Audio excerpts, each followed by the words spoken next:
¿Cómo anda, estimado profe? ¿Cómo dicen que les va? ¿Bien? Bien. Digamos, Ponele. Bien, digamos sin problemas graves. exactamente. ¿Cómo anda usted, profe? Bien, digamos.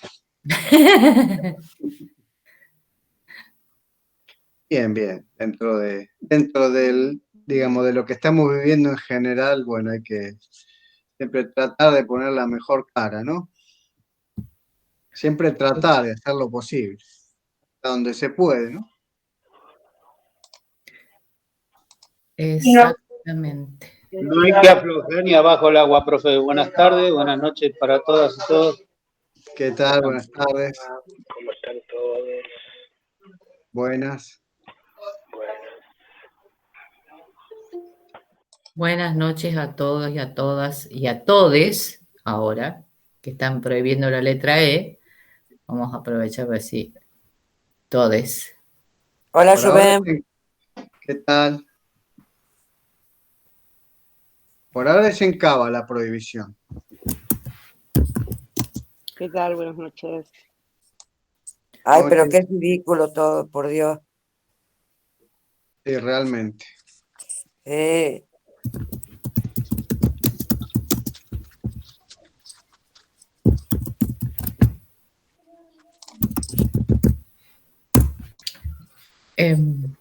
Pero acá en el interior, por ejemplo, en Córdoba, no es muy frecuente el uso de la E.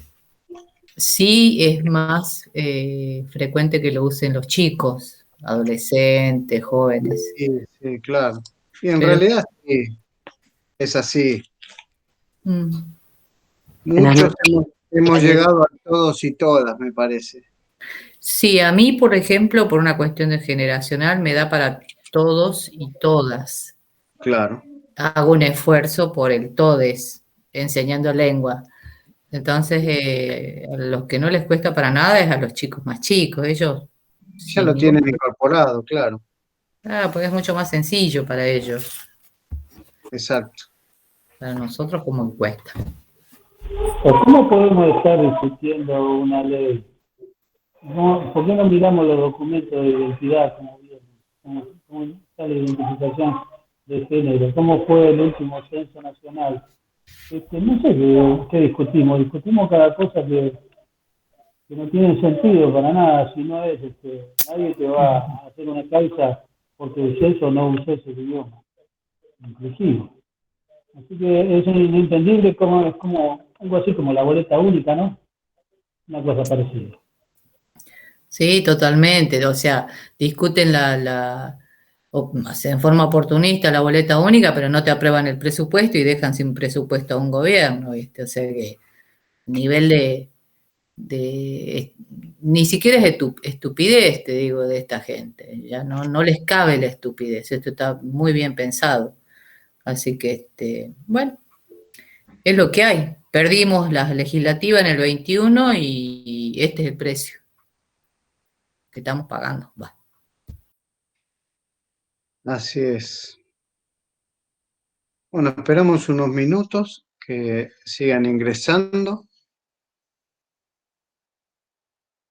Así después podemos comenzar.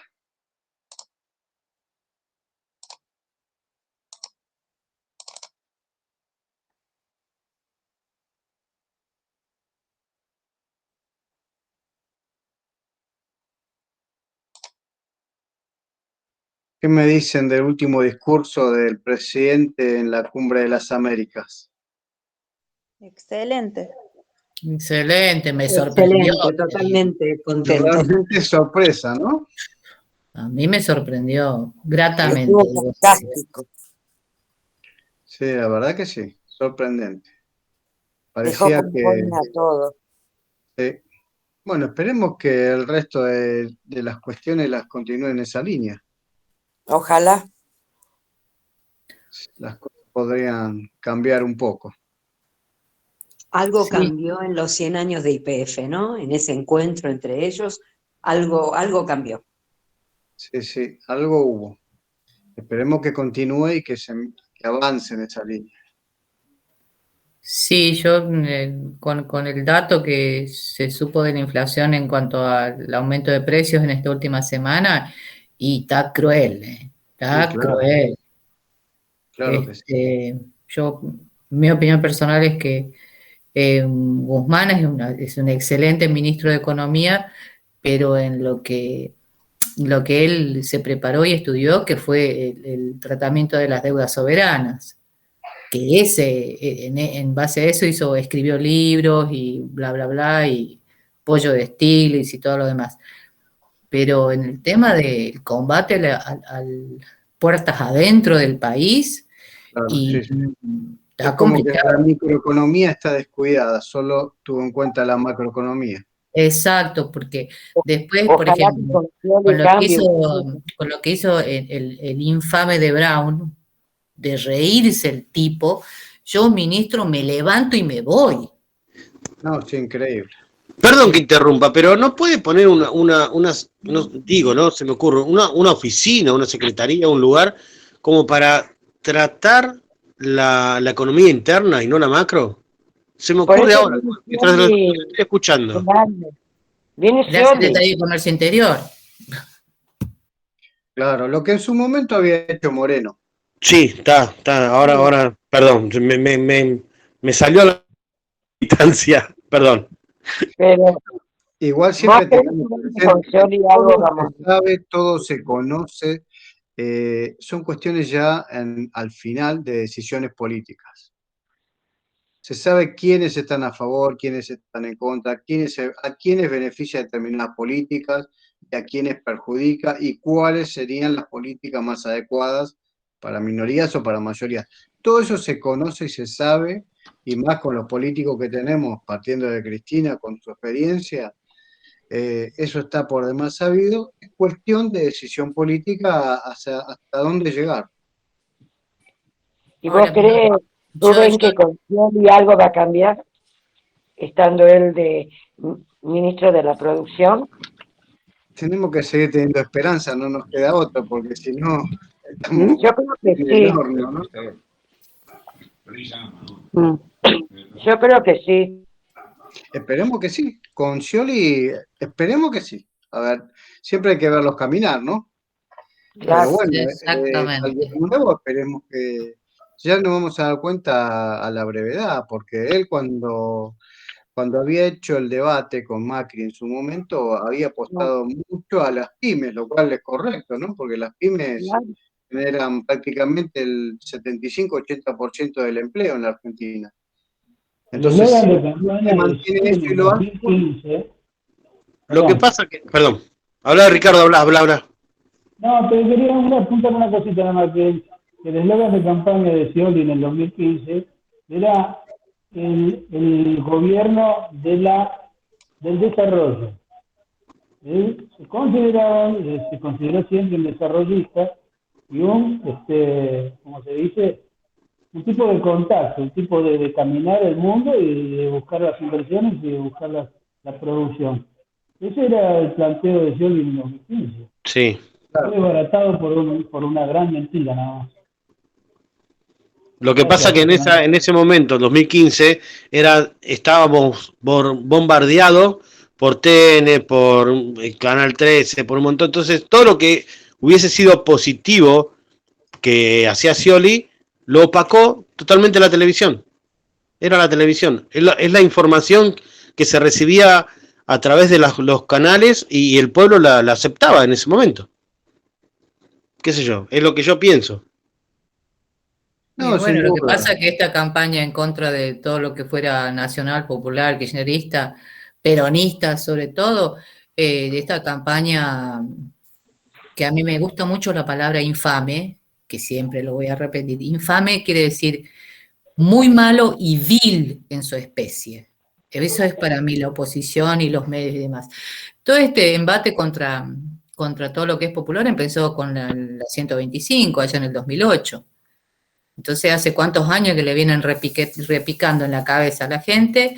Y estos son los resultados que nosotros estamos viendo. Entonces, bueno, son muchos años de quemarle el cerebro a la gente.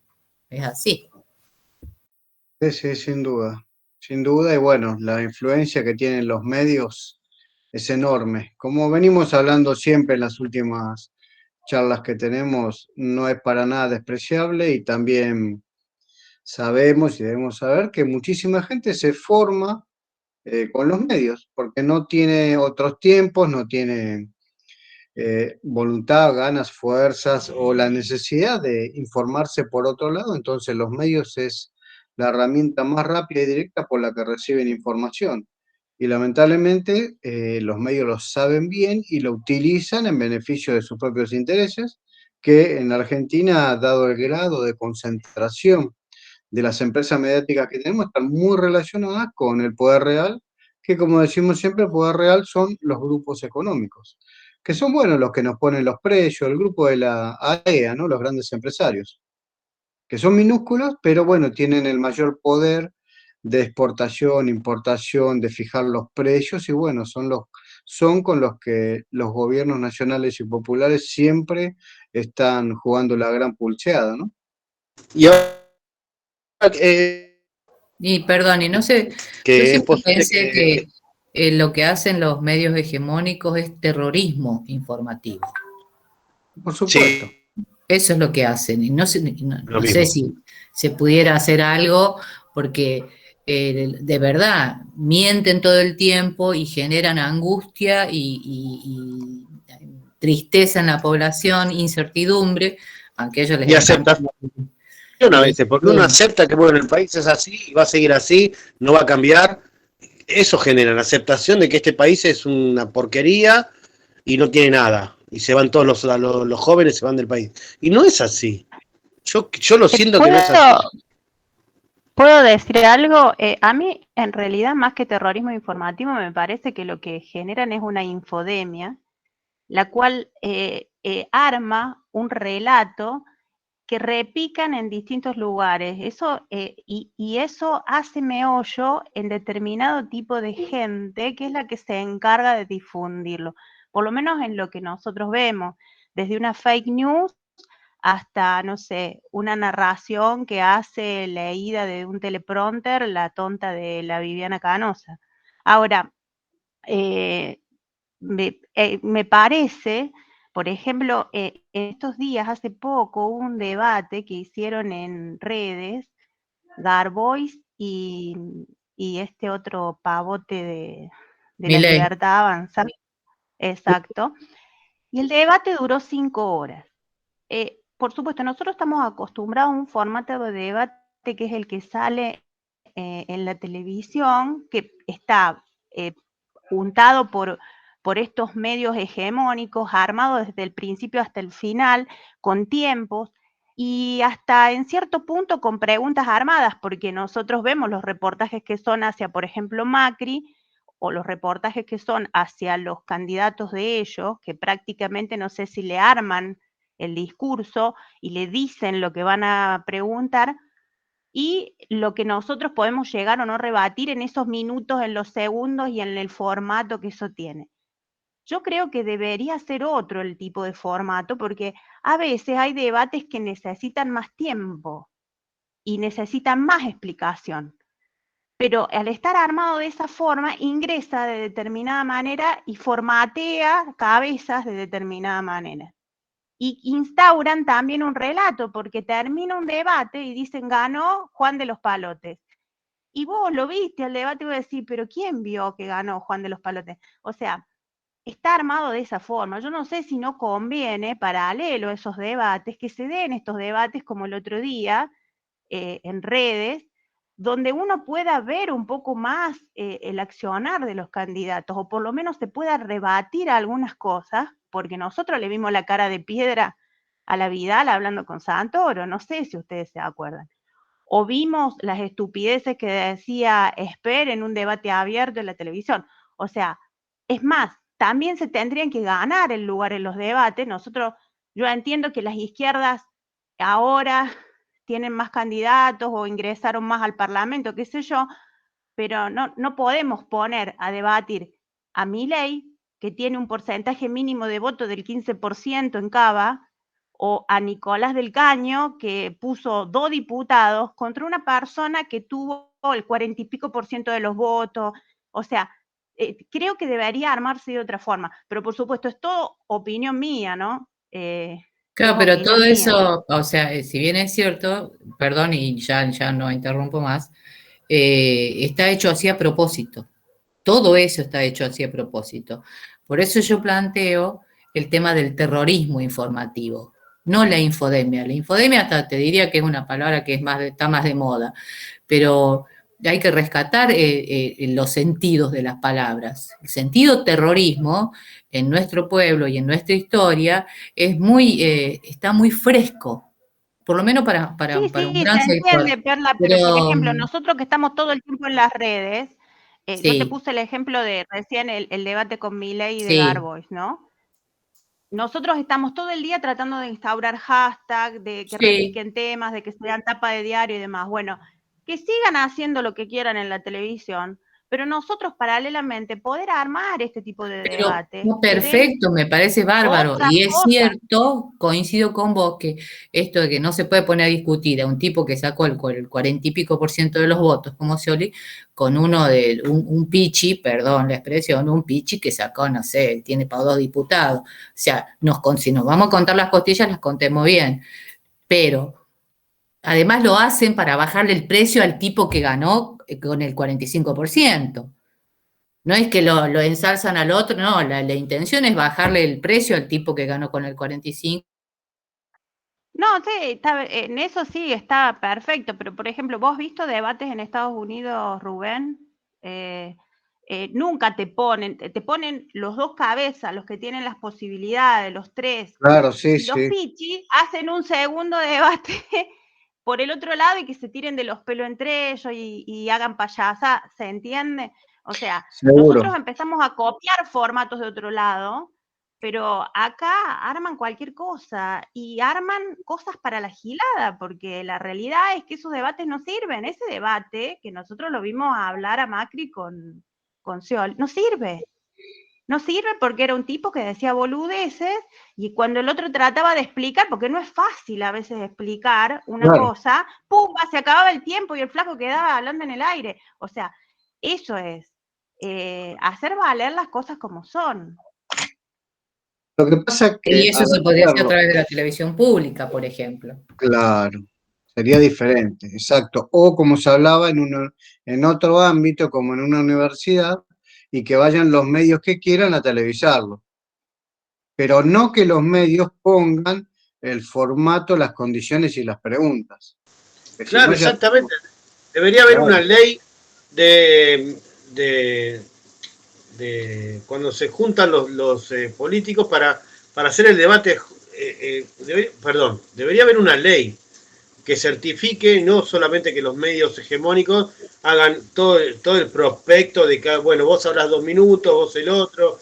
Debería haber una ley específica desde el Congreso, porque exacto. uno está votando gente que va a estar en el Congreso, entonces debería haber una ley específica que diga, bueno, cada uno puede hablar 2 minutos, 3 minutos, 5 minutos, lo que sea, y no interrumpirse uno con otro, porque uno, sabemos que la derecha hace, cuando uno dice, bueno, el sol es amarillo, no, el sol es blanco, no, el sol es... y se empiezan a discutir entre ellos, y ahí ya se pierde el concepto de lo que uno está diciendo desde un comienzo.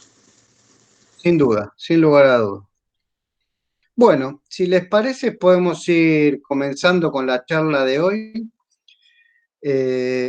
Nosotros venimos conversando sobre diferentes escuelas, pasamos por los modelos de comunicación, la escuela de Estados Unidos, habíamos visto algo de la escuela de Frankfurt, vimos la escuela canadiense. Hoy vamos a ver algo totalmente diferente. Seguramente si les llegó el flyer, van a ver que les puse hoy sobre el tema de PBI, ¿no? Producto Bruto Interno. Eso que tanto los medios hegemónicos y la oposición pregonan que se robó el gobierno de Cristina Fernández de Kirchner, que dicen que se robó un PBI y la mayoría de los que los dicen no tienen idea de qué se trata de qué se tratan esas siglas, ¿no? Entonces, lo que voy a hacer yo es un pequeño esbozo de qué significa, cómo está compuesto y qué es para el país el PBI. Y van a ver que no es algo muy complejo, pero que se resume a grandes rasgos en una de las fórmulas. Hay muchas fórmulas para sacarlas en el mundo, pero hay una que es la más utilizada y la más común y se resume a 3 sumas y una resta. Y con eso ya vamos a saber qué significa y qué es el PBI. Bueno, sí tengan en cuenta sobre esto que les voy a transmitir 3 conceptos. Primero, lo que va a ser el PBI, que es el Producto Bruto Interno, que ahora lo vamos a desarrollar, por un lado. Por otro lado, 2 otros temas muy importantes, que son el índice de desarrollo humano, que lo vamos a relacionar directamente con este factor del PBI, para que realmente no sea simplemente explicar el contenido de una fórmula y queda en el aire, sino qué implica en el país el PBI y el volumen de un PBI. Entonces, por un lado, 3 temas. El Producto Bruto Interno. Segundo tema, lo que se llama IDH, es el Índice de Desarrollo Humano. Y tercer tema, algo que se llama coeficiente de Gini. Esas 3 cosas son las que vamos a ver ahora y ver cómo se relacionan, cómo impactan y cómo afectan al país. Bien, ahora voy a compartir mi pantalla y vamos a iniciar.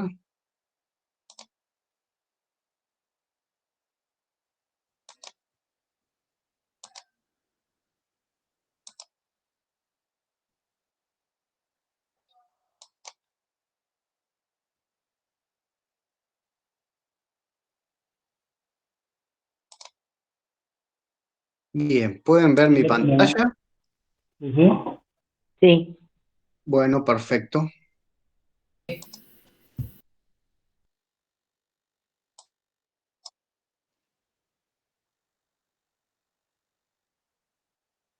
Bueno, entonces vamos a charlar sobre lo que es el Producto Bruto Interno. Un tema, como les decía, muy hablado, muy conversado y donde en teoría el gobierno de Cristina Kirchner se robó un PBI. Pero vamos a demostrarlo, algo que es imposible de hacer, ¿no? Pero bueno, es bueno tener en cuenta y saber cómo pueden llegar a mentirnos de una manera tan vil, tan brutal, tan, digamos, cuando la mayoría de la población no conoce lo que es eso, dicen se robó un PBI y es lo mismo que podrían decir, no sé, se robó una casa, un bolso, pero el PBI suena como un nombre importante, ¿no? Como que se haya robado, no sé, todos los ahorros de décadas de la población, suena como algo grave. Y ellos lo utilizan muy bien esa terminología en contra nuestra. Bueno, entonces,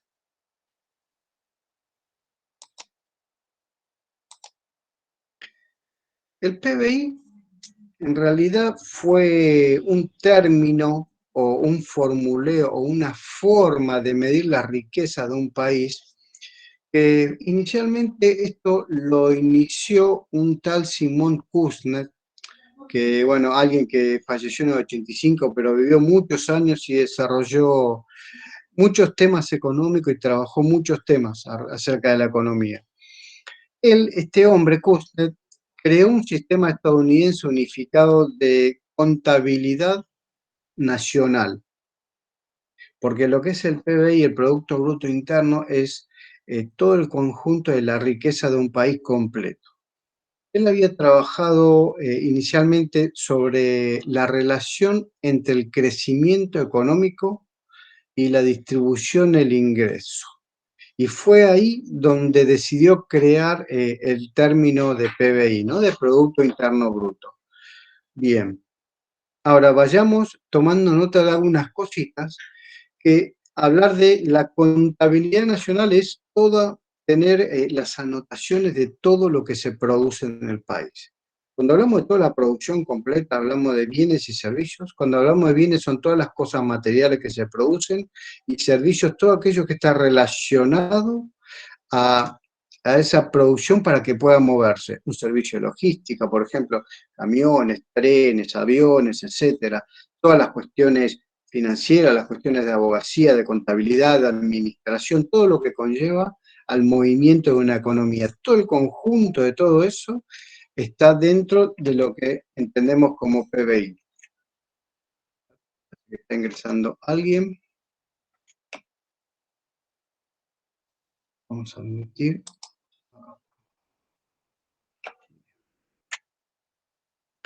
Bueno, entonces, este hombre, Kuznets, para que los que recién ingresaron, estamos recién iniciando sobre el tema del PBI.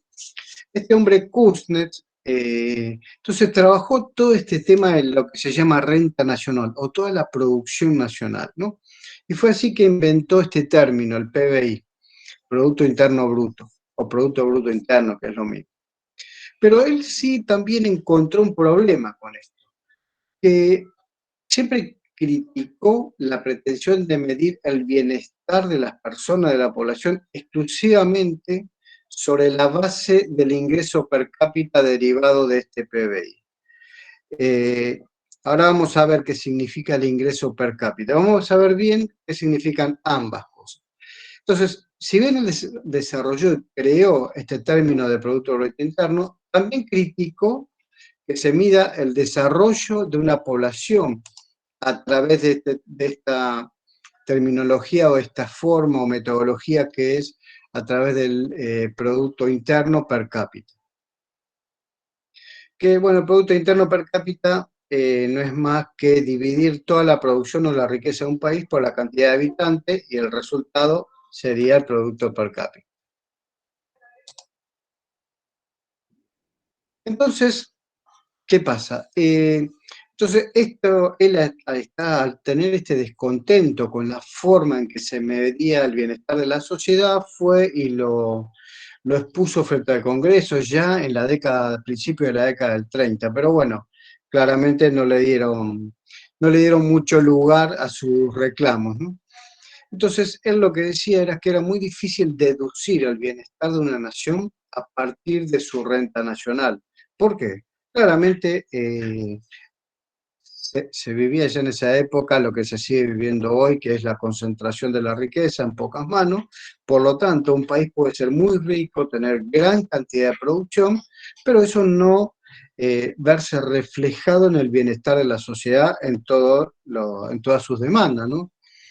Pero hablamos de que las grandes demandas o las principales a cubrir una sociedad son salud, trabajo y educación, como demandas más grandes y primarias, y eso tiene incorporado dentro del trabajo, tiene incorporado todo lo que es la cuestión económica, ¿no? De bienestar, de, bueno, salud y educación, por supuesto. Y después, bueno, hay algunas demandas que, digamos, van alrededor o son satélites de esas, pero que si esas cosas funcionan, esas demandas se cumplen bien en una nación, en una sociedad, el resto de las demandas menores son muy menores al lado de salud, trabajo y educación.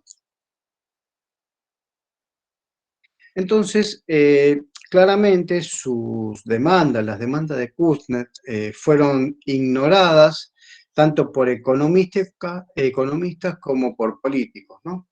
Y bueno, entonces siguieron midiendo la forma de prosperidad o mejora o bienestar de la población a través del PBI per cápita. Ahora vamos a ver. Entonces luego, años más tarde, a principios de la década del 60, en unas otras nuevas declaraciones que hizo ante el Congreso de Estados Unidos,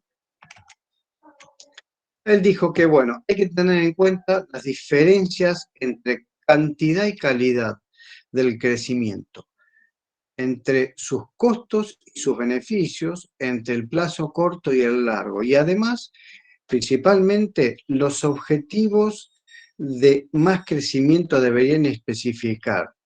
¿Crecimiento de qué y para qué? ¿No? Y siempre esto relacionado a la prosperidad, bienestar y mejora de la población. Es así que llegamos a las primeras formulaciones, que en realidad fue la fórmula que quedó y funciona hasta la fecha. Entonces, Kuznets, en sus aportes, investigaciones de macroeconomía, ganó un Nobel de Economía en el principio de los 70, por su permanente estudio en el tema de crecimiento económico, ¿no? Hasta que, bueno, finalmente falleció en el 85. Pero nos dejó la fórmula del Producto Bruto Interno, que la fórmula tiene solo unas pocas siglas y se resumen a 3 sumas y una resta. Y estas son, él decía que para poder saber el contenido de toda la riqueza nacional, de toda la producción de una nación, habría que sumar, por un lado, lo que es el consumo total, que incluye el público y el privado, más el gasto total que tiene un Estado, el gasto público completo. Dentro de eso, si bien, digamos, para nosotros en realidad muchas cuestiones que hace el Estado son inversiones, para la economía lo consideraron como un gasto, y eso es adquisición de bienes y servicios. Entra todo lo que un Estado tenga que utilizar de sus bienes para adquirir terrenos, bienes, hacer hospitales, hacer todo el movimiento y la utilización de todos los servicios que haga el Estado en una nación, y están incluidos acá. Entonces, por un lado, el consumo público y privado de todo el país, más todos los gastos del Estado, más algo que llamó I, que es la inversión pública y privada, todas las inversiones públicas y privadas que se hagan en el país, y a esto le sumamos las exportaciones menos las importaciones. Lo llamo X menos M. Entonces, todo el Producto Interno de un país se resume a esta fórmula, a grandes rasgos. Sería todo el consumo total, público y privado, más todo el gasto público y de adquisición de bienes y servicios del Estado, todo lo que el Estado gasta para su mantenimiento y también para la prosperidad de una nación, creando infraestructura, hospitales, escuelas, brindando subsidios, ya sea a capitales como a personas, como digamos, el aporte o gasto o inversión que hace en jubilaciones, servicios sociales, etcétera. Todo eso entra en lo que se denomina gasto público, más toda la inversión pública y privada completa del país, y a eso le restamos las exportaciones menos las importaciones. Bien, entonces, las exportaciones menos las importaciones están colocados de esta manera, porque para que están colocados exportaciones menos importaciones, porque se entiende dentro de la economía o para los macroeconómicos que siempre debemos exportar más de lo que importamos. Entonces esa cuenta siempre nos va a dar positiva, lo cual lamentablemente no siempre ha sido así y muchas veces ha sido negativa, y eso hace que nuestro Producto Bruto Interno se reduzca. Porque en teoría, toda la producción que hacemos con la inversión pública y privada, más el gasto público, más allá del consumo que se tenga público y privado, pero el gasto público más toda la inversión debería ser, debería tener una tal envergadura que debería abastecer el consumo y necesidad de toda la sociedad, de toda la población, y el excedente poder exportarlo. Y en cuanto más producimos, por este gasto y esta inversión pública y privada, más tenemos para exportar. Por lo tanto, deberíamos estar en condiciones de poder exportar mucha cantidad e importar solo lo necesario. Bien. Entonces, por ello digo que el valor de las exportaciones menos las importaciones siempre debería dar un valor positivo, ¿no? Bueno, lamentablemente nosotros tenemos en Argentina sí la posibilidad, pero lamentablemente en América Latina muchos países no tienen la posibilidad de poder agregar, de darle a la producción primaria un valor agregado como para poder exportarlo. Entonces, bueno, lamentablemente se tiene que, no voy a decir el término conformar, pero si no tiene que utilizar lo que tiene. Y a veces muchos países solamente tienen materias primarias. Y el tema de la exportación de las materias básicas primarias como la producción del campo, las vacas, la minería, no tiene valor agregado y además los costos los ponen desde afuera. Este lugar desde afuera que deciden colocar los costos, o sea, el valor que tiene nuestra producción, como así a nivel mundial, es una entidad compuesta por muy pocos países que se llama OMC, Organización Mundial del Comercio, que son quienes deciden, esa es su denominación más nueva, pero esto no es nuevo, es histórico. Ellos deciden cuánto vale una tonelada de soja, de trigo, cuánto valen las cabezas de ganado, cuánto valen la tonelada de, en este caso, de litio, que es lo que está más a lo último que tenemos. Como tantas otras cuestiones, como petróleo y otras cuestiones, no todas las materias básicas primarias. Entonces, ellos buscan que determinados países en vías de desarrollo se mantengan de ese modo, para que, por una cuestión muy simple, ¿no? Parece algo casi de primaria poder explicar que en realidad ellos quieren que exportemos materias primas básicas a bajo costo, cuando ellos luego nosotros deberemos importar de ellos las manufacturas, ¿no? Lo producido con máquinas en donde generan, no sé, 100.000 celulares en un día con máquinas que están robotizadas casi sin la intervención del ser humano en algunos de los casos, y se generan miles de productos por minuto, lo cual abarata mucho los costos, pero al público o a los países en vía de desarrollo les sale de un costo elevadísimo, y bueno, todos sabemos lo que sale una computadora, lo que sale un celular, etcétera, ¿no? Cualquier producto electrónico o mecánico o robótico medianamente sofisticado tiene un costo elevadísimo que no tiene relación con lo que sale, por ejemplo, no sé, una tonelada de trigo, una tonelada de soja, o criar una cantidad de cabezas de ganado para su exportación, ¿no? Bien, por ello, los países centralizados tienen un PBI elevadísimo porque el valor de sus exportaciones es muy elevado. Nosotros tenemos que exportar muchísima cantidad, toneladas y toneladas, ¿no? Toneladas, hablamos de 1.000 kilos de cada cosa, toneladas y toneladas para llegar a un valor determinado y poder mejorar nuestro número acá en el PBI de exportaciones. Sin embargo, nuestro grado de desarrollo en general de América Latina, quizás los más desarrollados industrialmente sean México, Brasil y Argentina, que es así en realidad. Los otros países están, lamentablemente, todavía no llegaron al grado de desarrollo de nuestros tres países. Entonces, dependen más, están más primarizados y tienen la necesidad de importar mucho más de lo que exportan.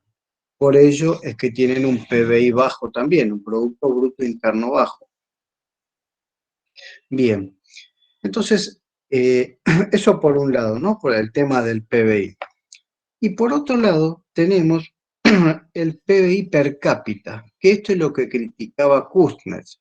Decía, no podemos seguir midiendo la prosperidad, el bienestar de una nación, del pueblo, mediante el PBI per cápita. ¿Qué es el PBI per cápita? El PBI per cápita es la cantidad de dinero de toda esa producción nacional por persona, ¿no? Que quedaría. Entonces, hay una formulita muy simple que dice que el PBI per cápita es igual al PBI de producción nacional total, el PBI nacional, dividido la cantidad de habitantes de una nación. Y eso te daría el PBI per cápita. Por supuesto, en una fórmula, en los números, da perfecto, excelente, ¿no? Yo acá coloqué los últimos valores de PBI de Argentina, por ejemplo, que tenemos, según el Banco Mundial, y nosotros tenemos un PBI de 942.000 millones de dólares, dividido los últimos datos del censo de cantidad de habitantes, que somos 47 millones aproximadamente, y eso nos daría un PBI per cápita de 20.000 dólares. Bien, Eso son solo números, ¿no? Pero bueno, claramente esto no es así, porque si no, toda la producción, toda esa riqueza que genera el país, estaría equitativamente distribuida en forma igualitada en toda la nación.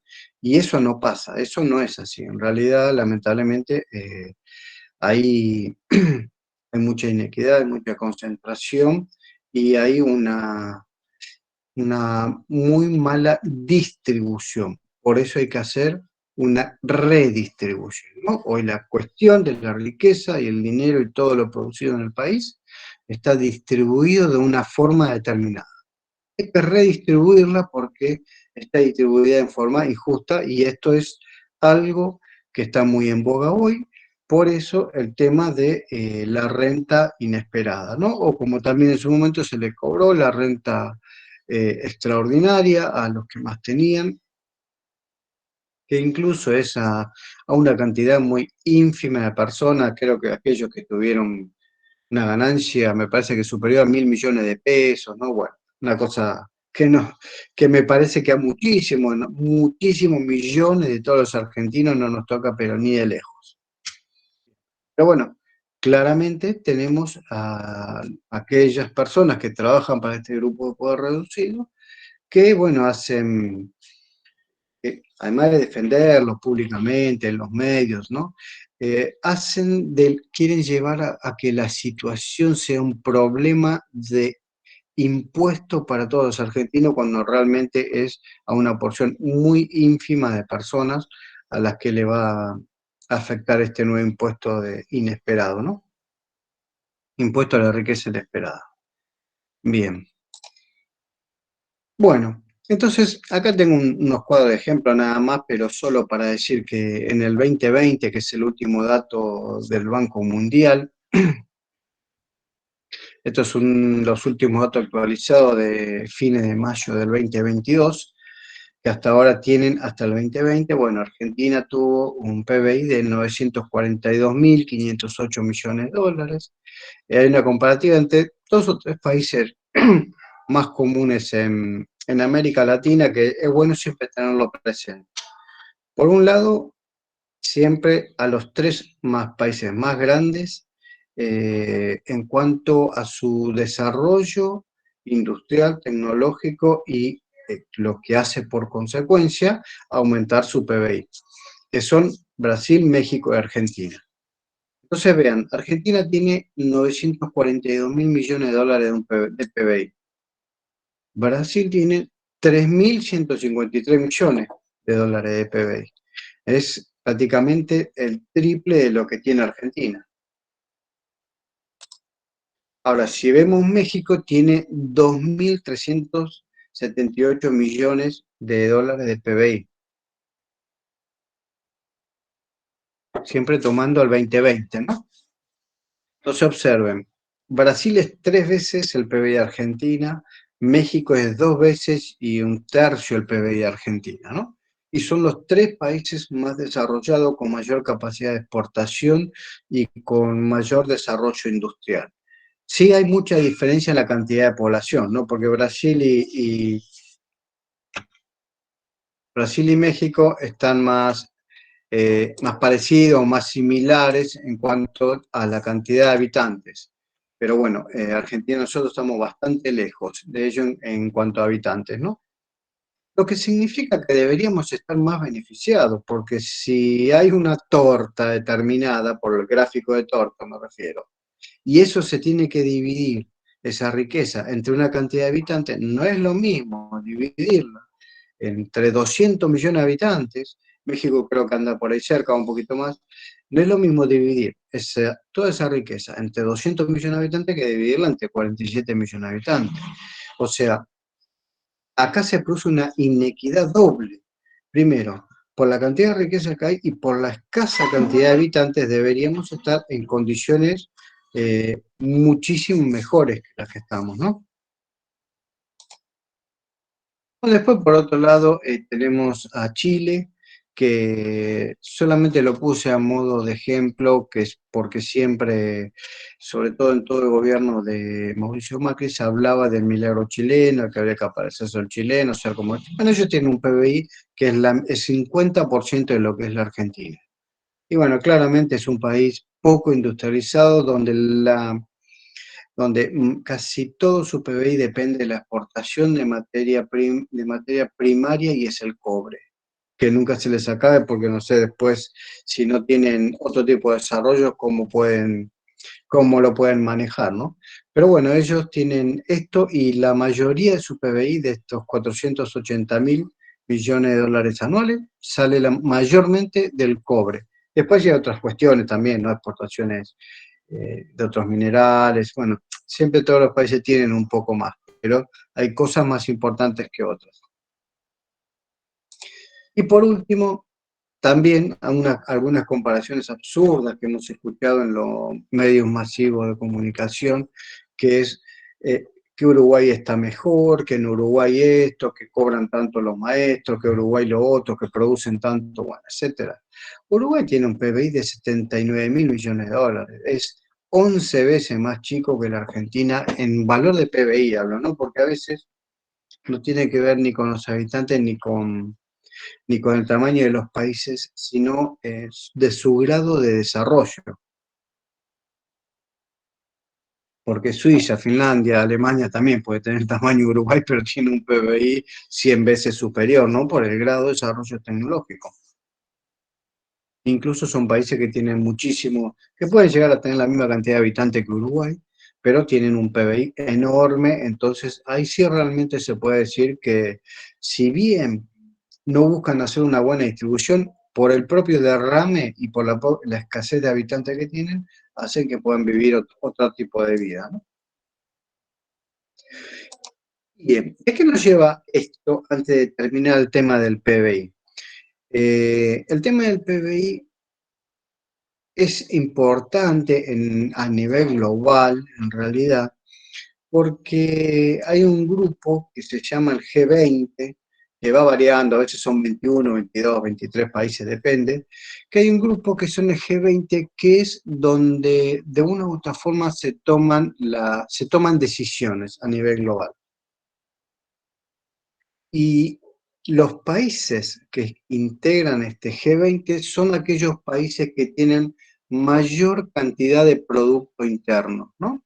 O sea, los países, ellos consideran que son los 20 países más importantes del mundo, por lo tanto, hacen reuniones entre estos 20 países más importantes del mundo y deciden determinadas cuestiones. Por supuesto, los países más importantes son los que terminan decidiendo todo, pero en realidad participar de esta reunión hace que por lo menos uno esté enterado y pueda meter un bocadillo de algo, ¿no? Y en realidad también permitieron el ingreso de otros países con digamos 20, antes solamente eran G3, G5, G7, hay un grupo incluso de G7 también, pero también decidieron ampliarlo a un G20 porque había países que se estaban desarrollando, eran economías emergentes, creciendo mucho, y decidieron incorporarlos a este grupo para la toma de determinadas decisiones, ¿no? Entonces, dentro de este grupo es donde se deciden determinados mercados, dónde exportar, dónde importar, eh, y dentro de ellos los únicos tres países que están de Latinoamérica son Brasil, México y Argentina, que son los tres países, según la política mundial, más importantes de América Latina por su grado de desarrollo, por su grado de industrialización y principalmente por su Producto Bruto Interno, ¿no? Que son Brasil, México y Argentina. Bien, entonces, dentro del concierto mundial estamos nosotros incorporados en este lugar, ¿no? Acá no están ni los mejores chilenos, ni los mejores uruguayos, ni los mejores como nos quieren hacer creer siempre que lo de afuera es mejor que lo de adentro, ¿no? Y las cuestiones y la realidad en realidad a veces no son tan así como nos quieren hacer creer en realidad para inculcarnos una mentalidad derrotera, que no somos capaces de hacer cosas, que no podemos salir adelante, cuando en realidad no es así. Bien, entonces esto es lo que quería agregar respecto del PBI. Espero que lo del PBI haya quedado claro, si no después al final hacemos un breve repaso. Bien. Entonces, bueno, acá también hay unas tablas que están a disposición, estos en internet los pueden ver, hay tablas donde están definidos todos los países del mundo y el orden que tienen de acuerdo a su número de PBI. Nosotros estamos, por ejemplo, en el puesto número 30, Brasil está en el número 11 en el mundo, hablando del mundo, hablamos de 195, 196, 97 países, depende de cuándo va apareciendo nuevos o desapareciendo países cuando son absorbidos por otros. Pero bueno, entre 195 y 200 naciones, países, estados. Brasil es el número 11, México el número 15, Argentina el número 30. O sea que, digamos, no estamos, podríamos estar mejor, por supuesto, siempre, pero bueno, es el lugar que estamos ocupando. Chile, por su lado, está en el puesto número 41 y así sucesivamente. Bien. Ahora, ya visto el tema del PBI, de lo que es, de qué se trata, ¿no? Que es la suma de todos los consumos, más todo de los consumos públicos y privados, más todo el gasto público que se hace, más toda la inversión pública y privada, y a eso le sumamos la resta entre las exportaciones y las importaciones, eso nos da toda la riqueza total del país, ¿no? Entonces, la riqueza total del país tiene un número determinado que cuando a veces se habla, bueno, el año que viene la Argentina va a crecer en 3 puntos, en 4 puntos. Esos son números porcentuales del PBI que vamos a crecer. Si supongamos que este año crecemos, no sé, tenemos o tuvimos 900.000 millones de dólares de PBI, y bueno, y crecemos como fue en el 2021, me parece un 10%, y bueno, son 91.000 millones de dólares más que la Argentina en realidad produce, ¿no? No es que queda libre ese dinero, porque todo se usa. Hay muchísimos gastos, hay muchísimo consumo, pero bueno, eso es muy bueno, ir creciendo. Esos son los puntos que se habla de crecimiento. Ese crecimiento, cuando se dicen, la Argentina el año que viene va a crecer 3 puntos, 4 puntos, 5 puntos. Bueno, eso significa que en realidad se están incrementando esos valores de todo el Producto Interno Bruto Nacional. También hay épocas que no se crece nada y épocas en que en realidad se decrece, porque aparentemente significa que prácticamente no hubo producción y el grado de importación fue tan alto que dio valores negativos según la formulita, entonces nos dio un crecimiento negativo. Principalmente porque prácticamente no hubo producción. Al no haber producción hay poco consumo y por lo tanto también al no ingresar muchos dólares al Estado por las exportaciones, hace que también haya mucho menos gasto público. Entonces todos los números se reducen y muchas veces solamente quedan las importaciones y eso hace que den valores negativos. Bien. Ahora vamos a ver el segundo tema que le dije. Yo les comenté que van a ser 3. Por las dudas, si mal no recuerdo, el Meet a veces tiene el tema este de que se corta la hora.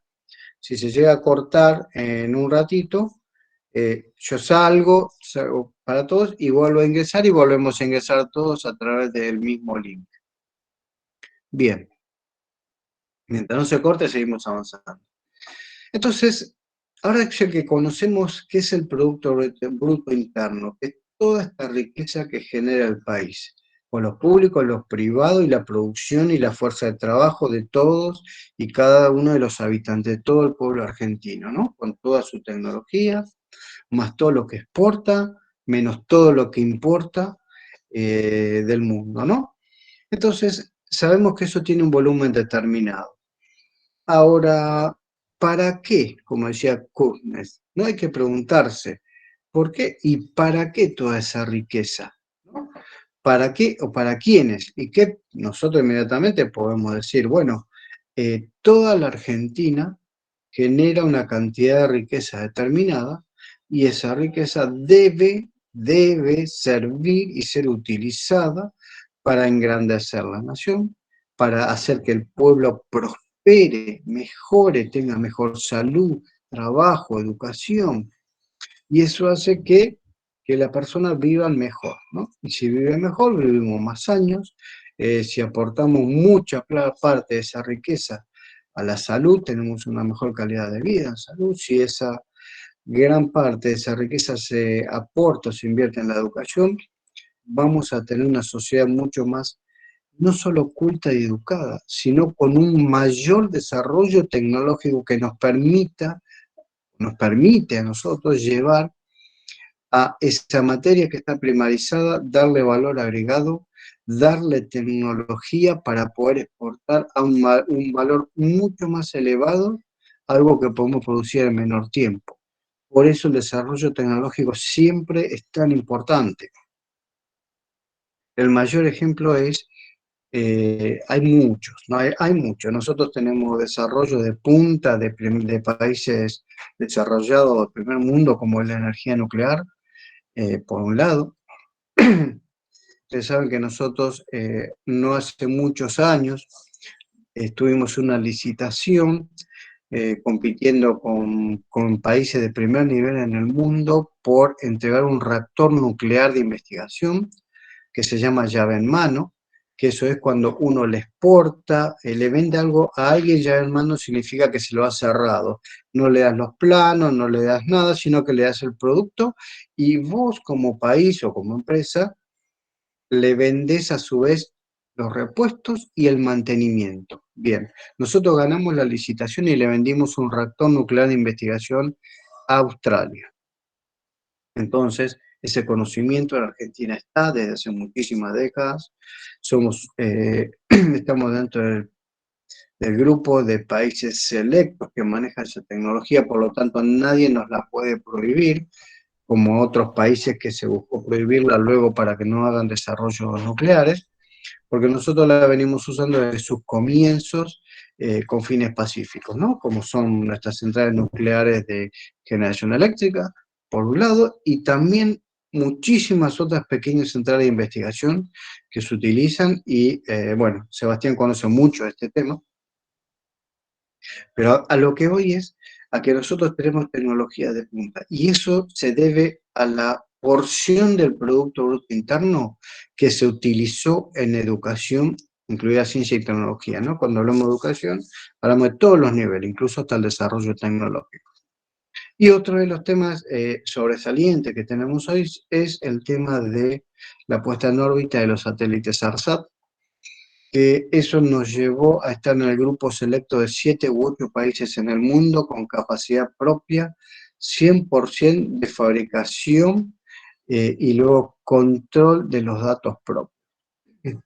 La única etapa que nos faltó, que también se debió a un problema político que no pudo seguir desarrollándose, fue el lanzamiento propio del satélite. Pero en cuanto a ese tipo de satélites y la envergadura que tienen esos satélites, nosotros estamos entre los 7 u 8 países con capacidad de satélite de comunicación para poder brindar internet, datos, TV, etcétera, etcétera, ¿no?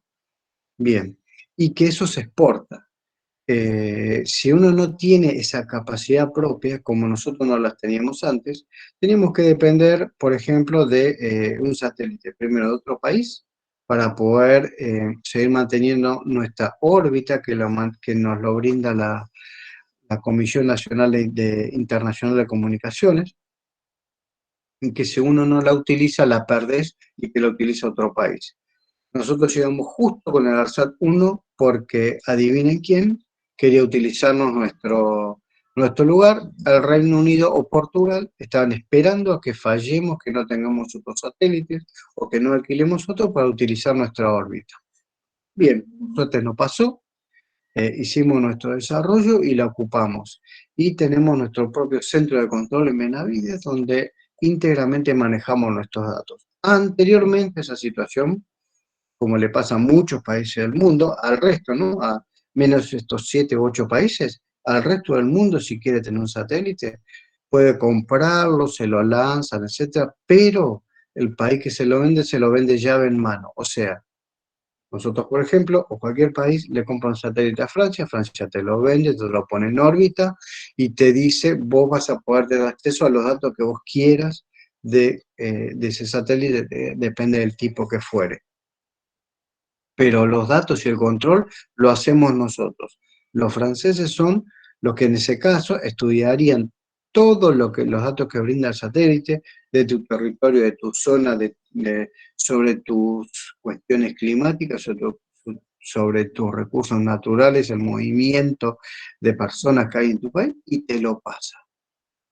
Muy lindo todo, pero ¿dónde está la soberanía? ¿Dónde está el tema del secreto de los datos propios? Que si bien se puede saber, no es lo mismo a que abiertamente investiguen hasta lo más profundo y luego te lo den, ¿no? Bueno, eso es un poco de soberanía también, ¿no? Bien, entonces, hablando de para qué utilizamos o para quién es toda esta riqueza del Producto Bruto Interno, ¿no? Y ahí es donde viene e interviene uno de los factores que es el desarrollo humano, ¿no? Este índice es un proceso a través del que una sociedad mejora las condiciones de vida de sus ciudadanos. Y esto es a través del incremento de bienes con los que puede cubrir sus necesidades básicas y complementarias, ¿no? Las básicas siempre hablamos de salud, trabajo y educación, pero también hay muchas otras. Una vez cubiertas esas, requerimos de otras complementarias. La recreación, la cultura, el desarrollo en artes, en lo que uno quiera hacer, más allá de cubrir las necesidades básicas.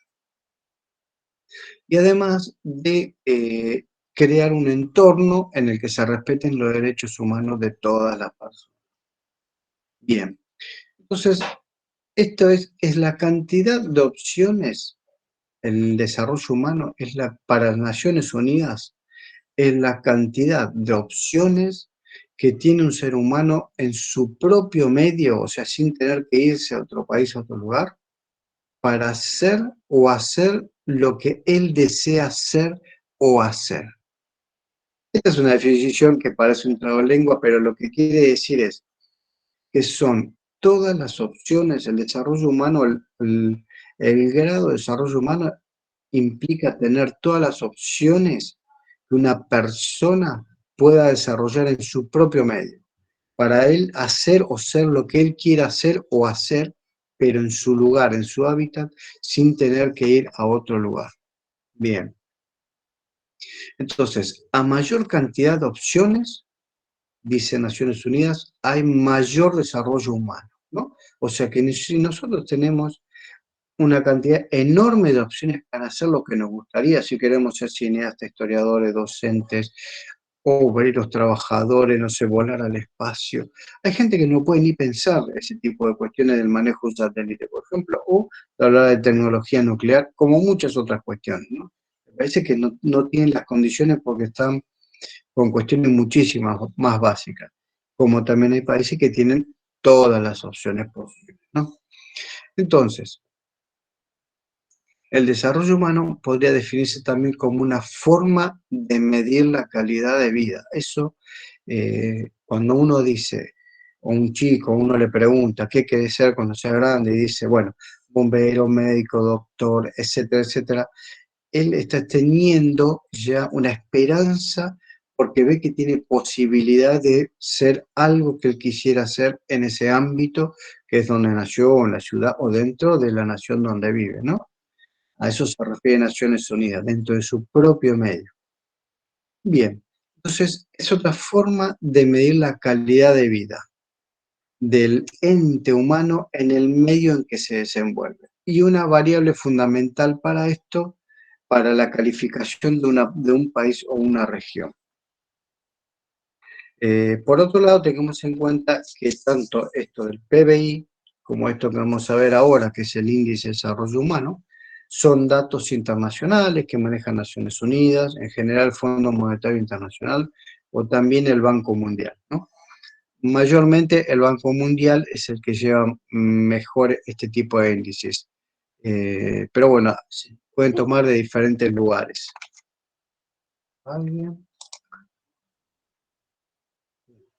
Bien, entonces vamos a esta definición, hablamos de esta definición de desarrollo humano, ¿no? Tener la mayor cantidad de opciones para poder desarrollarnos como individuos en nuestro propio medio y ser o hacer lo que nosotros querramos, ¿no? En nuestro propio lugar. Bien, si yo quiero ser ingeniero, médico, lo que fuere, tener las opciones de poder hacerlo. En cuanto más opciones hay, dice Naciones Unidas, estamos en condiciones de decir que tenemos mayor desarrollo humano, que es equivalente a medir la calidad de vida. Bien. Entonces, para esto hay el desarrollo de un cálculo de índice de desarrollo humano. Esto lo hizo, principalmente lo estudió y lo llevó adelante un Nobel de Economía de la India que se llama Amartya Sen. Escribió muchos libros sobre la economía puesta al servicio de la humanidad, que la economía debe trabajar para que el hombre tenga unas mejores condiciones de vida. Bueno, entonces desarrollaron este número, este índice de desarrollo humano. Está compuesto por tres cosas.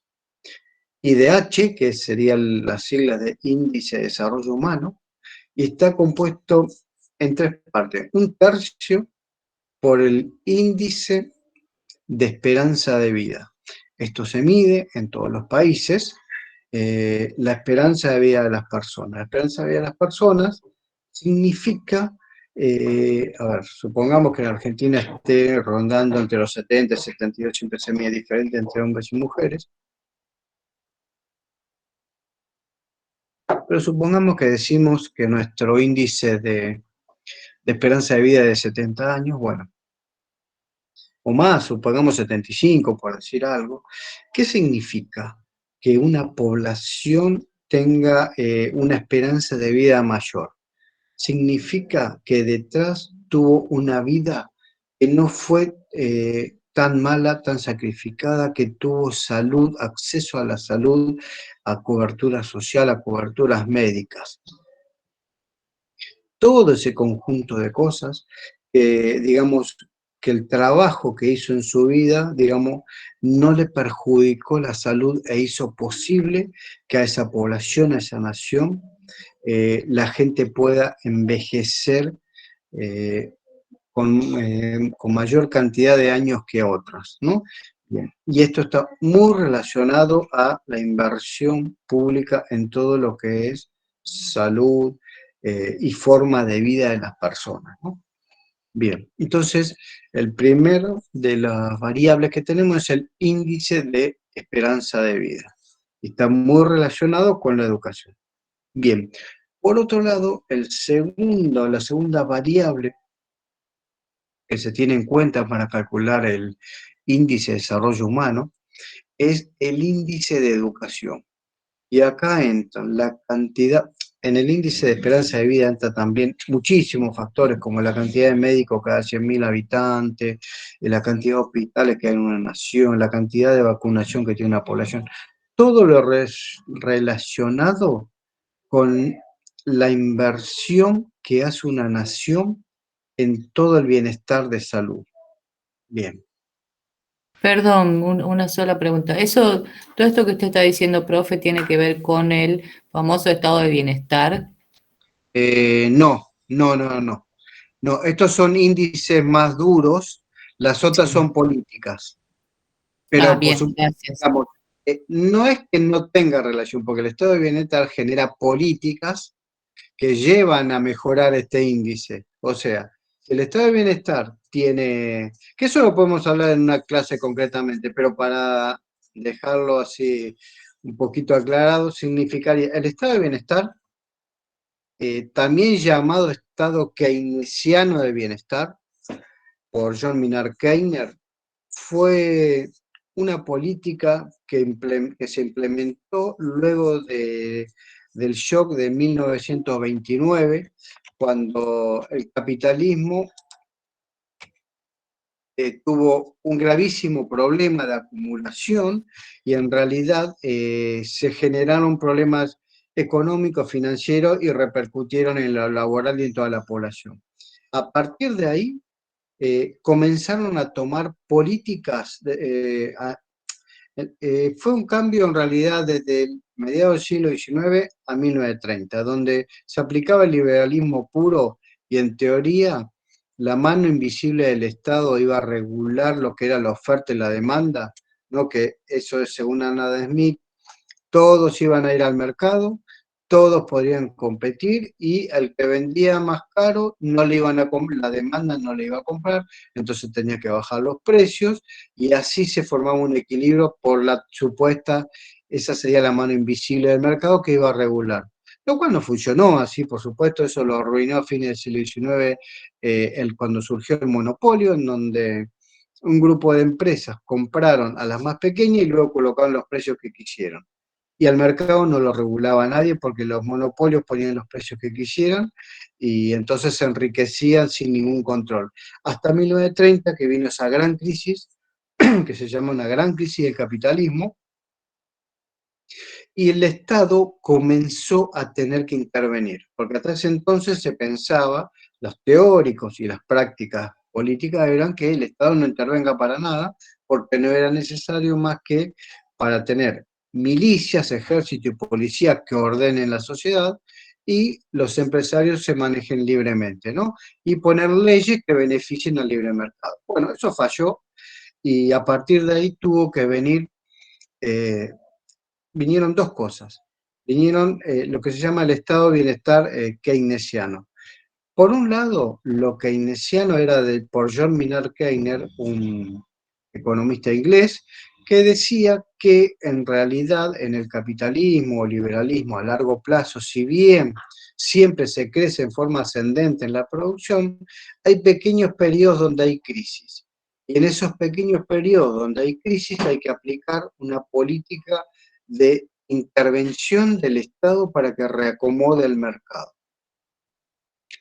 Y entonces esta política de intervención que promulgaba o proponía Keynes fue la parte económica. Y ahí vinieron los planes sociales, ahí vinieron determinadas cuestiones que hacían que la gente no muera de hambre directamente. Tener que hacer hospitales públicos, escuelas públicas, todo, o sea, inversión económica de mano de intervención del Estado.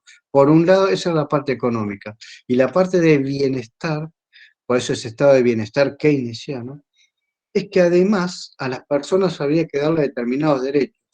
Muchas de estas políticas las aplicaba en esa época la Unión Soviética y lo que se llamaba socialismo, que era lo opuesto al capitalismo, y de ahí se tomó bastante estas teorías, siempre dentro de un capitalismo, ¿no?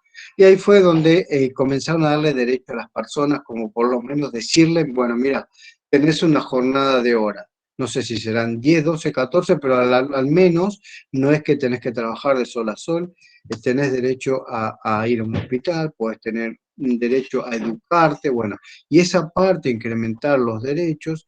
Después vinieron otras cuestiones como beneficios sociales. En Argentina tuvimos el periodo de, bueno, aguinaldo, vacaciones pagas, todas esas cuestiones fueron los derechos. Y esa parte de derecho era de bienestar. Y como eso sí, digamos, si bien esas fueron políticas, el estado de bienestar fue a nivel global generado en todo Occidente por Estados Unidos. En Argentina se aplicó lo que conocemos como peronismo o justicialismo, algo muy particular nuestro. Pero sí cómo esto afecta al índice de desarrollo humano. Lo que pasa es que en ese periodo todavía no estaba este índice de desarrollo humano. Esto se empezó a medir de esta manera a principios de los 90 recién.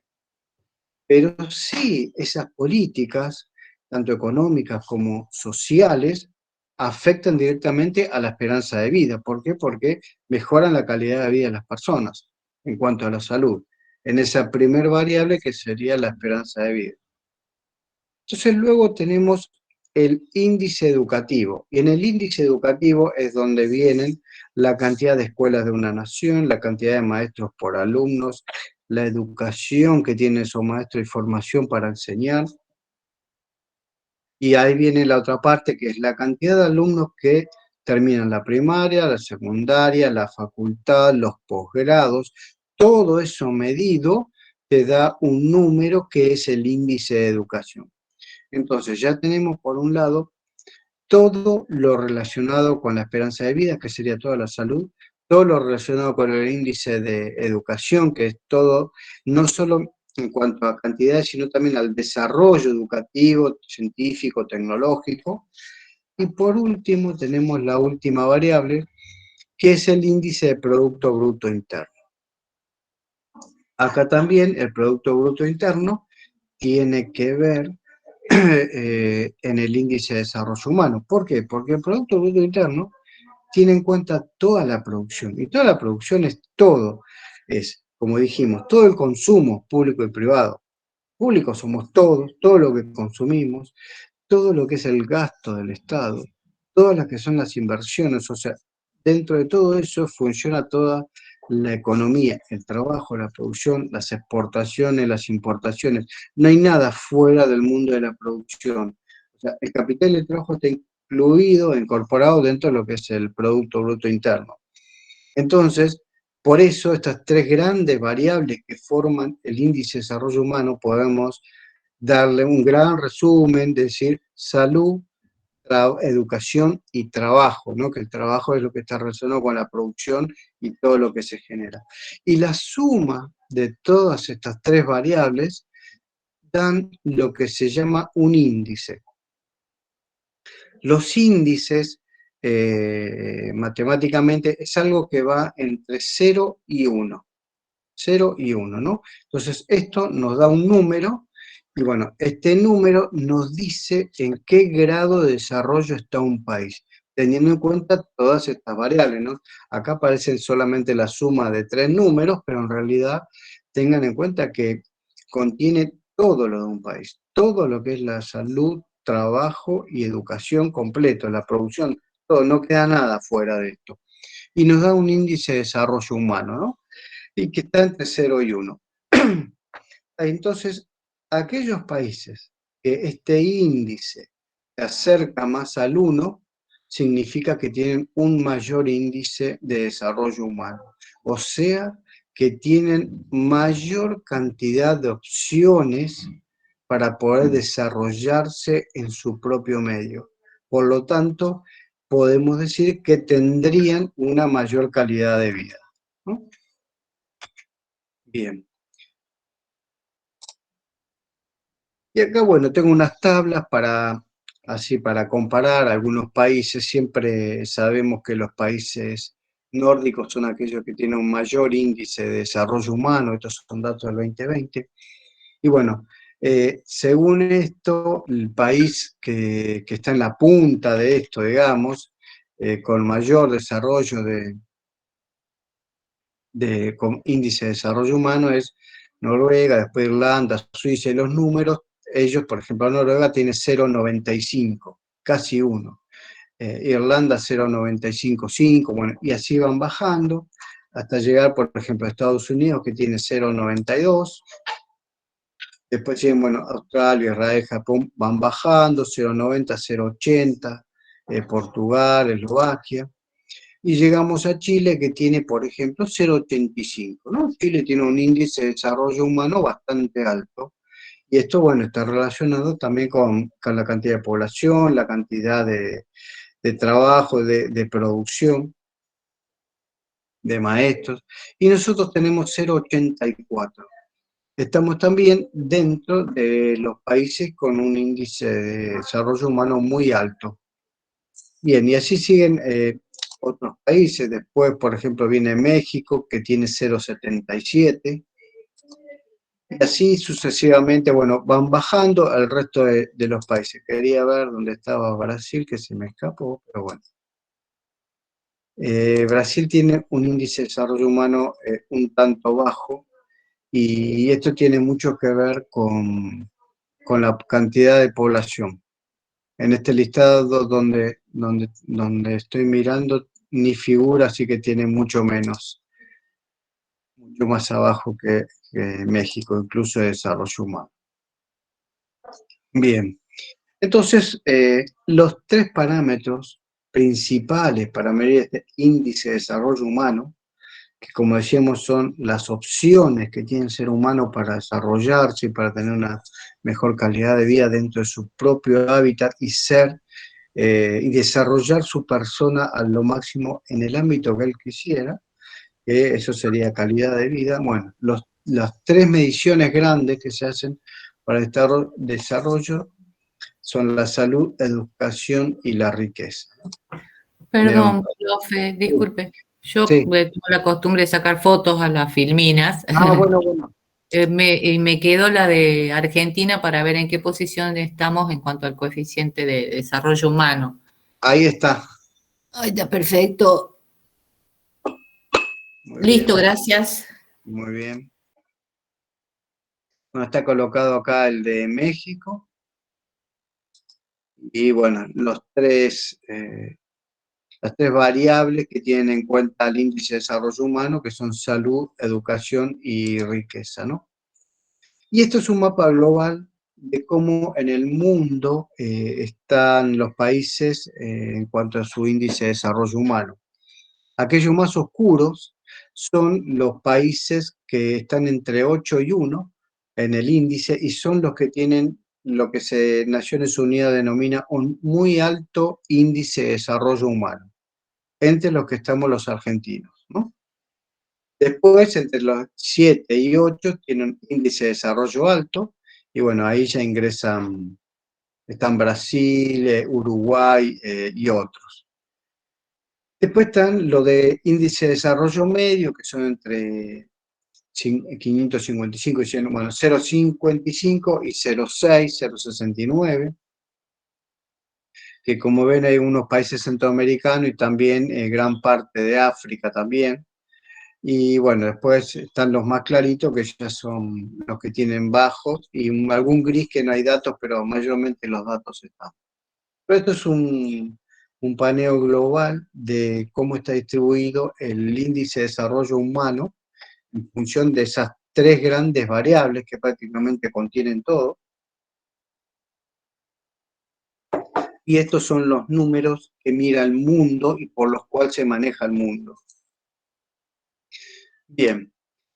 Y ahora vamos al tercer punto que les quería comentar respecto de que están íntimamente relacionados. Entonces ya vimos lo que es el Producto Bruto Interno, lo que contiene, lo que compone, cómo en parte influye en el desarrollo humano, de nuestra capacidad, de nuestras opciones para poder desarrollarnos en la vida. Y por último vamos a ver el coeficiente de Gini. ¿Y qué es el coeficiente de Gini?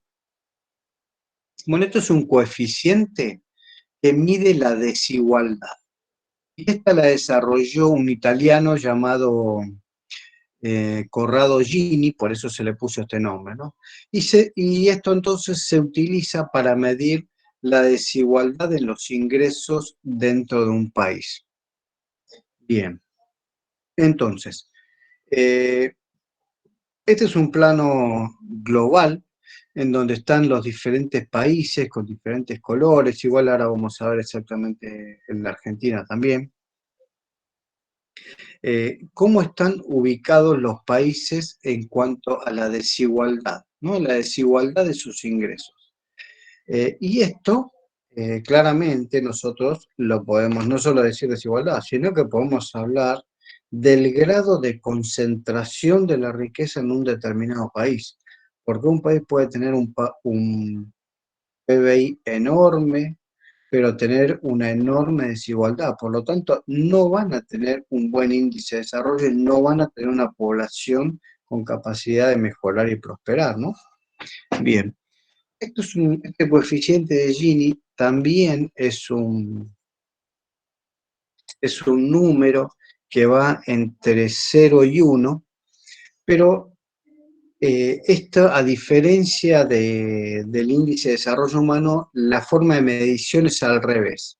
Nosotros en el desarrollo humano dijimos que a medida que nos acercamos al 1, tenemos mayor desarrollo humano. Bueno, acá es a la inversa. Esto acá significa lo siguiente: este coeficiente representa el nivel de distribución de ingresos, donde 0 es que los ingresos y el consumo están distribuidos equitativamente en toda la población. O sea, si tenemos 900.000 millones de dólares de PBI y sacamos el PBI per cápita, que era ese 900.000 dividido la población, nos da un número. Y si ese número, creo que era de 20.000 dólares, los distribuimos entre toda la población por igual, significa que tendríamos un coeficiente de igualdad de los ingresos de valor 0, lo cual no existe, ¿no? Bien. Ahora, por otro lado, sería, digamos, una sociedad totalmente igualitaria, lo cual no existe en ninguna parte del mundo, ni nunca existió tampoco. Mientras que el 1 representa una situación hipotética en la cual solo una persona posee toda la riqueza. Tampoco, esto también es imposible, porque es imposible que un individuo pueda llegar a tener todo lo que se produce en una nación, ¿no? Entonces el coeficiente Gini se maneja entre ese 0 y ese 1. El 0 es totalmente igualitario y el 1 es totalmente desigual, ¿no? Donde una sociedad inicua, se le dice, ¿no? Donde una persona posee todo y el resto nada. Entonces, este coeficiente se limita a dar una imagen de cómo está distribuida la riqueza, o sea, en una sociedad, cómo se distribuye todo ese Producto Bruto Interno en un país. ¿Qué grado de igualdad tenemos en cuanto a esa distribución? Bien, entonces, en realidad acá poco importa que sea una sociedad feudal, capitalista o socialista, sino que sea una sociedad rica o sea pobre. Lo que mide es cuán equitativa o inequitativamente está distribuida la riqueza en una sociedad.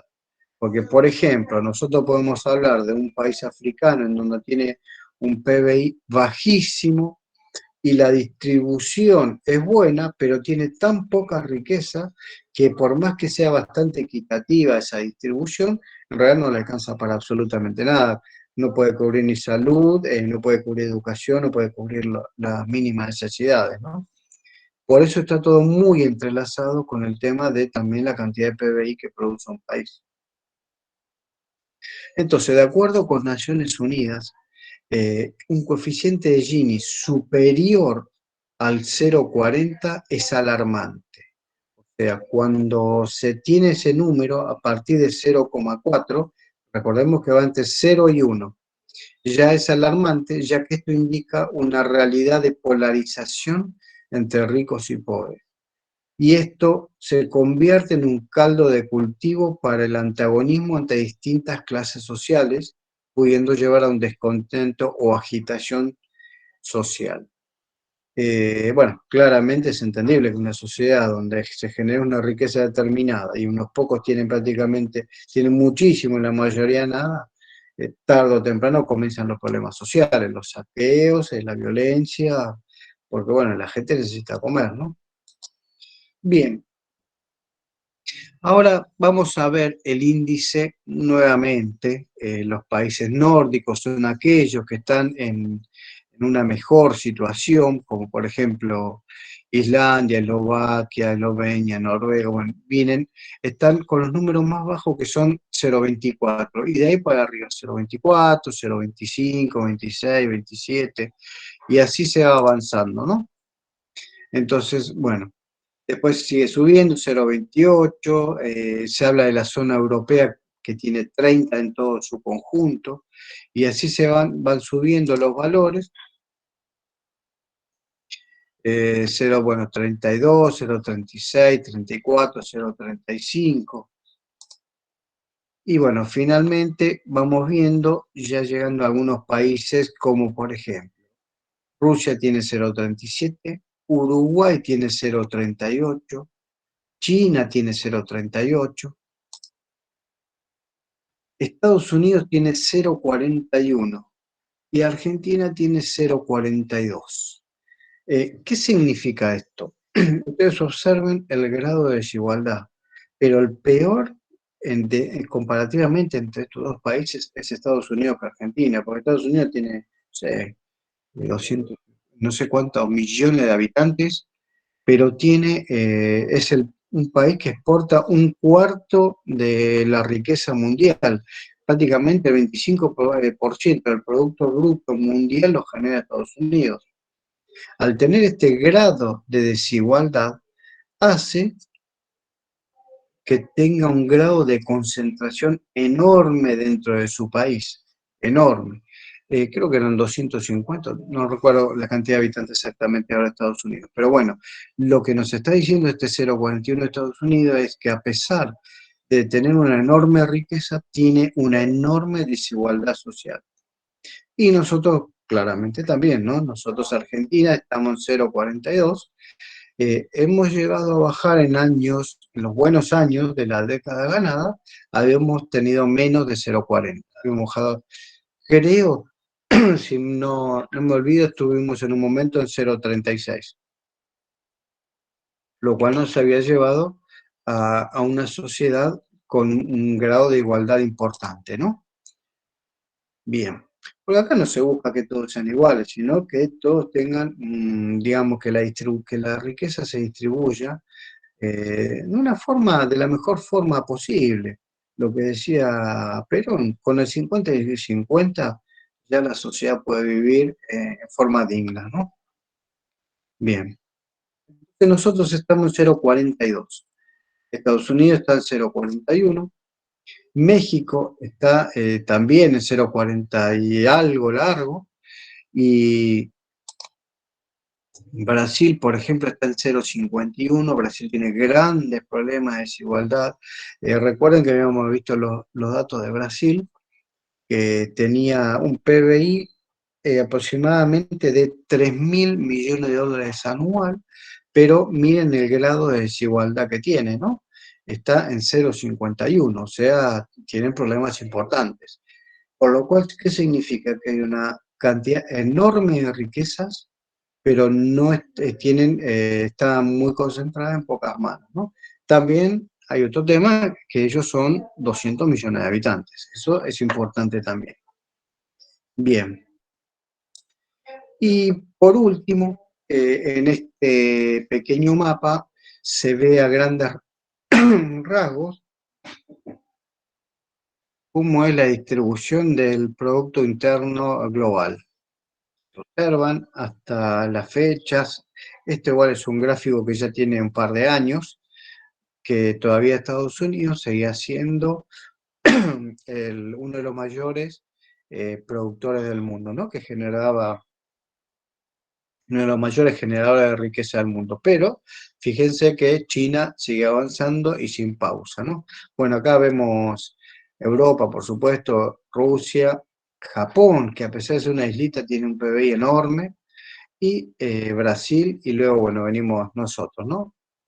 Brasil, México y Argentina. Fíjense Canadá, que Canadá es muy similar al PBI de Brasil. Bien. Bueno, voy a dejar de compartir. Acá estamos. Ahí estamos. Bueno, esto es lo que les quería compartir y sobre todo los tres temas, porque a veces solamente se explica el PBI, pero el PBI solo como que queda suelto en realidad no. Para entenderlo bien, al PBI hay que ubicarlo en cómo se utiliza, para qué se utiliza, ¿no? Esa riqueza que genera un país. Y bueno, esa riqueza debe verse volcada en el índice de desarrollo humano.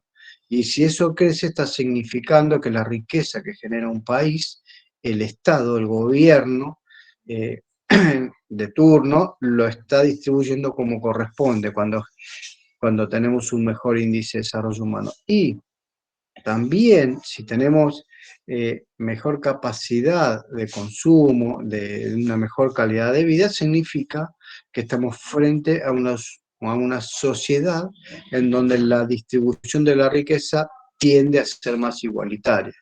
Por supuesto no existe lo igual o lo desigual, pero al menos que tienda a esos números que tenemos como referencia, que son los países nórdicos que tienen 0,24, bueno, hacia esos números deberíamos tender para donde la sociedad pueda recibir la mayor cantidad de la riqueza producida por todos nosotros. No sé si tienen alguna consulta, duda, aporte al respecto. Ah, sí, yo no puedo con el genio, perdón. Antes que nada quería agradecerte, Rubén, porque la verdad que, como bien dijiste al principio, estos conceptos se los tira al voleo y uno no tiene idea o idea cabal de qué se está hablando en realidad. Así que muchas gracias por desburrarme.